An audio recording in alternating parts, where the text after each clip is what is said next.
बिस्मिल्लाहिर्रहमानिर्रहीम। अस्सलाम वालेकुम। आपका दोस्त सलमान हैदर। दुआ है परवरदिगार से कि उसने आपको और आपके अहले खाना को अपनी हिफ्ज़ व अमान में रखा हो। इन हालात में ना, जब सियासी जंग पाकिस्तान तहरीक इंसाफ लड़ रही है और बड़े अच्छे से और साबित कदमी से लड़ते हुए नज़र भी आ रही है, कानून की भी मुकम्मल पासदारी हो रही है, इलेक्शन कमीशन के अहकामात पर भी अमल हो रहा है, बाकी जो जो इदारे अपने तई एक ताकत का इस्तेमाल कर रहे हैं पी टी आई को कंप्रेस करने के लिए, किसी किस्म की कामयाबी तो नहीं हो रही। हाँ, कुछ सियासी बोने भी ऐसे हैं जो अपने कद काठ को बुलंद करने के लिए कोशिश कर रहे हैं कि चलें पी टी आई के ऊपर थोड़ा नाम ही रगेद दिया जाए। हम हर करंट अफेयर के प्रोग्राम में ये सब देखते हुए तो नज़र आ रहे हैं। लेकिन हाँ, अब पी टी आई के लोगों की बारी आई है कि पॉपकॉर्न हाथ में पकड़ के शो देखें। जिस तरीके से इन शोज़ का आगाज़ अब नून लीग के अंदर से हो गया, दानियाल अजीज़ वाला मामला बहुत ज़्यादा सीरियस हो गया सर, बहुत ज़्यादा सीरियस हो गई। ये लॉन्ड्री भी बीच चौराहे पे धुलती हुई नज़र आ रही है और उन्होंने सीधा सीधा बता दिया और बड़े मेरिट पे कुछ गुफ्तगू की है दानियाल अजीज़ साहब ने। वो लॉन्च हुए हैं, लॉन्च किया गया है या ख़ुद से उन्होंने, क्योंकि इससे पहले बिल्कुल गुमनाम थे दानियाल अजीज़ साहब, वो अचानक से लाइमलाइट के अंदर आए हैं। कल 6-7 प्रोग्राम के अंदर वो एज अ गेस्ट बैठे हुए थे और उन्होंने बड़ा तगड़ा जवाब दिया दानियाल अजीज़ साहब ने, जो उनको शोकॉज नोटिस मिला, जिसका ऐलान राना सनाउल्लाह साहब ने किया। वो कहते हैं नोटिस मुकम्मल मिलेगा तो मैं जवाब भी दूंगा, और वो कहते हैं एहसन इकबाल भी राना है और राना सनाउल्लाह भी राना है, और इन रानों के नोटिस को मैं अहम नहीं समझता। ये मुस्लिम लीग नून के रहनुमा, दो मुस्लिम लीग नून, एक पंजाब के सदर जी और दूसरे पूरी पार्टी के जनरल सेक्रेटरी, उनके मुतालिक कह रहे हैं दानियाल अजीज़ साहब, ठीक है। उन्होंने कहा मैं रानों के नोटिस को कुछ नहीं समझता। मियाँ नवाज शरीफ, मियाँ शहबाज शरीफ मुझे जानते हैं कि मैंने अपना कैरियर दाव पर लगाया उन पार्टी के लिए, मैंने इनके लिए अपनी नाअहली का सामना किया, ठीक है। इनको सुप्रीम कोर्ट ने नाअहल किया था और मुसलसल मैंने बताया कि 6 से 7 प्रोग्राम में वो टीवी चैनल्स पर बैठे हैं और वो पूरी प्लानिंग के साथ चल रहे हैं दानियाल अजीज़ साहब, वो अकेला ना समझे। और तो और नून लीग का जो सोशल मीडिया ना, वो भी दानियाल अजीज़ साहब की साइड ले रहा है और बड़े आवाज़ें बुलंद हो रही हैं, उनके हक़ में आवाज़ बुलंद हो रही है कि दानियाल अजीज़ साहब के साथ ज़्यादती हुई है। अगर दानियाल अजीज़ ने बदतमीज़ी की है या रूल्स को ब्रेक किया तो एहसन इकबाल ने भी किया, तो उनको भी ये शोकस नोटिस मिलना चाहिए था। और कहते हैं यही रानाज हैं जिन्होंने जावेद लतीफ़ को भी शोकस नोटिस किया गया था। तो बाकायदा सोशल मीडिया पे, नून लीग के सोशल मीडिया पे खबरें गर्दिश करें कि ये राना बरादरी की जो लॉबी है ना, इसने नून लीग को जकड़ के रखा हुआ है और सोशल मीडिया पे ये बात बहुत अच्छे से डिस्कस हो रही है। अच्छा जी, और दानियाल अजीज़ साहब ने जिस तरह ख़ुद को लॉन्च किया, तो वो कहते हैं कि पाकिस्तान बनने के बाद इतनी महंगाई कभी हुई नहीं जितनी पहले 16 माह की हुकूमत, यानी पीडीएम की हुकूमत जिसके वज़ीर आज़म शहबाज शरीफ साहब थे, जितने 16 माह के महीनों में हुई है। लोग गुस्सा वोट के ज़रिए निकालेंगे। नहीं, जाओ ना बाहर, तुम लोगों को लग पता जाएगा, ये नून लीग खुद कह रही है जी। उन्हें लगता है कि, मेरा ख्याल है कि इनको ये लगता है कि इनको साइडलाइन किया गया है राना, और वो अगला टारगेट भी बता रहे हैं, और अगला टारगेट मैं अभी बताता हूँ आपको। और उन्होंने कहा है कि अगला टारगेट मेरा मरियम औरंगज़ेब है, क्योंकि मरियम औरंगज़ेब साहब ने कहा था एहसन इकबाल की बड़ी कुर्बानियाँ, उन्होंने फायर खाए हैं, तो दानियाल अजीज़ साहब को शोकॉस नोटिस जारी किया गया। उन्होंने कहा मेरा अगला टारगेट मरियम औरंगज़ेब है, वो आने वाले दिनों में उनकी कारकर्दगी पर बात करेंगे, ये दानियाल अजीज़ साहब ने बोला। उन्होंने कहा मुस्लिम लीग अगला टारगेट के मुताबिक उन्होंने बोला कि मरियम औरंगज़ेब जो है ना, उनकी वजह से मुस्लिम लीग की साख को नुकसान पहुँचा है। अब ये देख लें, सेक्रेटरी इत्तलात को कह रहे हैं मरियम औरंगज़ेब को कि उनकी वजह से मुस्लिम लीग नून को नुकसान पहुँचा है, और मैं इसको मानता भी हूँ किसी हद तक, आगे जाके आपको बताता हूँ। उन्होंने कहा मरियम औरंगज़ेब हादसे की पैदावार है।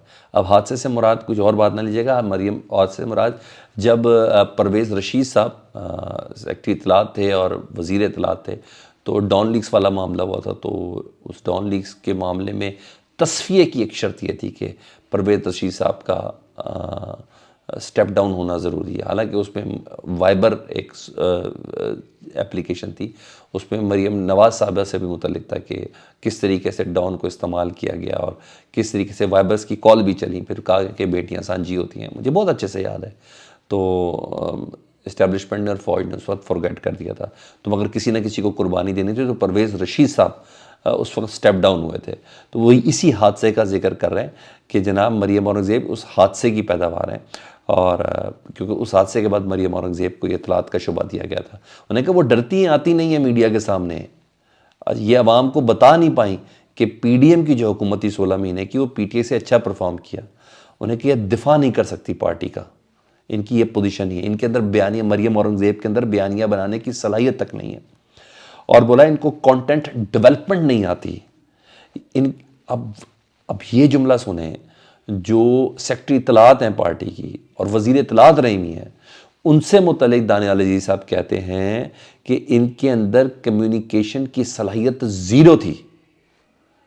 اچھا، یہ بات میں تھوڑا سا اس لیے اس کو انڈورس کرتا ہوں کہ جس زمانے میں یہ 16 مہینے کی حکومت تھی نا، تو مریم اورنگزیب صاحبہ نا، میں بیچاری کہوں گا، ان کے پاس ڈیفینڈ کرنے کے لیے کچھ نہیں تھا، تو ان 16 مہینے میں نا وہ عمران خان صاحب کو کوسلے دیتی تھیں، بد دعائیں دیتی تھیں، گالیاں دیتی تھیں، برا بلا بولتی تھیں، اور کبھی بھی انہوں نے بتایا کہ ہماری پارٹی نے، پی ڈی ایم نے یہ کیا، یہ کیا، کچھ بھی نہیں بول پاتی تھی۔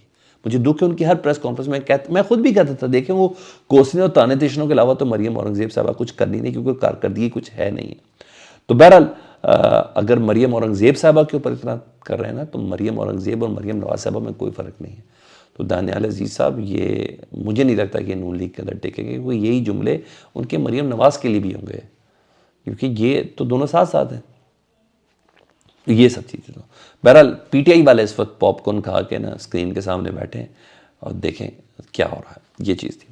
ادھر پیپلز پارٹی نے جی اعلان کر دیا کہ 2024 کے انتخاب میں نون لیگ کے ساتھ کم از کم سیٹ ایڈجسٹمنٹ نہیں کی جائے گی، اور کہا یہ جا رہا ہے کہ پہلے ایسا لگ رہا تھا کہ پنجاب میں معاملات پیپلز پارٹی کے نون لیگ کے ساتھ طے پا رہے ہیں جی، اور نون لیگ نے اب انکار کیا ہے۔ میرے پاس جو خبر ہے کہ نون لیگ نے انکار کیا، نہیں ایسا کچھ نہیں ہے، اور تبھی پیپلز پارٹی نے کہا ہم خود سے اعلان کر دیتے ہیں کہ ہم اپنا الیکشن خود لڑیں گے۔ اسی لیے آپ نے دیکھا کہ بلاول صاحب نے اب نون لیگ پر اور نواز شریف صاحب پر تنقید شروع کر دی ہے تاکہ پنجاب میں انٹری ڈالنی ہے۔ وہ کہہ رہے تھے نواز شریف صاحب ووٹ کو عزت دیں، اس کی بے عزتی نہ کرائیں، اور نواز شریف صاحب ڈیل کے ذریعے آنے کی کوشش نہ کریں۔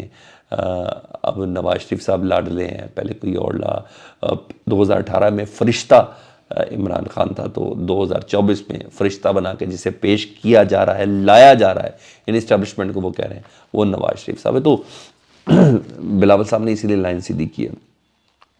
اور دوسرا وہ جس کی طرف ہم اشارہ کر رہے تھے نا کہ انٹرا پارٹی الیکشن کے اوپر کے بعد اب تھوڑے گروپس سامنے آئیں گے۔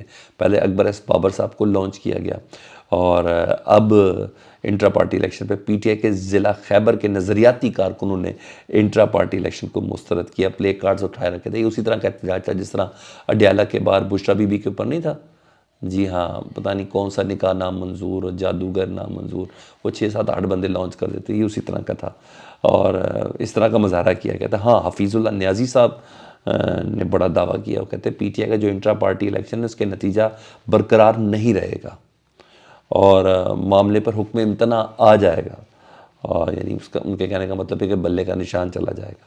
تو ان حالات میں پی ٹی آئی کے انٹرا پارٹی الیکشن پر اعتراض کرنا کہ لسٹیں نہیں دی گئی، یہ سب ویسے کمال حیرت کی بات ہے۔ تو جناب اس طریقے سے یہ سب چیزیں لے کے چل رہے ہیں، اور میں اس پہ ہنسی سکتا ہوں، مسکرائی سکتا ہوں ان کی اس کارکردگی پر بھی، اور ودن مسلم لیگ نون جو چل رہا ہے۔ لیکن بہرحال میں نمبر دوں گا کہ کل میرے پروگرام میں تھے نقوی صاحب، پاکستان تحریک صاحب کا، جن کا سندھ سے تعلق ہے، اور نقوی صاحب کا یہ کہنا تھا کہ ان حالات میں انٹرا پارٹی الیکشن میں آپ کہہ رہے ہیں لسٹیں مانگ رہے ہیں، اگر ہم 4 بندے بھی اکٹھے کر لیں تو ہمیں اٹھا لیا جاتا۔ تو یہ الیکشن اسی طرح ہی قابل قبول ہونا چاہیے ان حالات میں۔ اور پھر انہوں نے بتایا کہ کس طرح پیپلز پارٹی، کس طرح نون لیگ، کیا انہوں نے اپنے انٹرا پارٹی الیکشن کرا کے الیکشن کمیشن کو اسی طرح تفصیلات دی ہیں، کیا وہ بتانا پسند کریں گے کہ بلاول کا متبادل کون ہے الیکشن کے اندر جو ان کے کھڑا ہوا ہے؟ کوئی کیا زرداری صاحب کا متبادل کوئی کھڑا ہوا ہے؟ کیا نواز شریف یا شہباز شریف کے متبادل کوئی کھڑا ہوا ہے؟ یا جنرل سیکرٹری کے مقابل کوئی کھڑا ہوا ہے؟ کہ وہ لوگ ہم پہ تنقید کر رہے ہیں جنہوں نے خود کبھی اس کی پاسداری نہیں کی۔ اپنا بہت زیادہ خیال رکھیں، فیڈ بیک سے متعلق آگاہ کریں۔ اللہم صلی علی محمد و علی محمد۔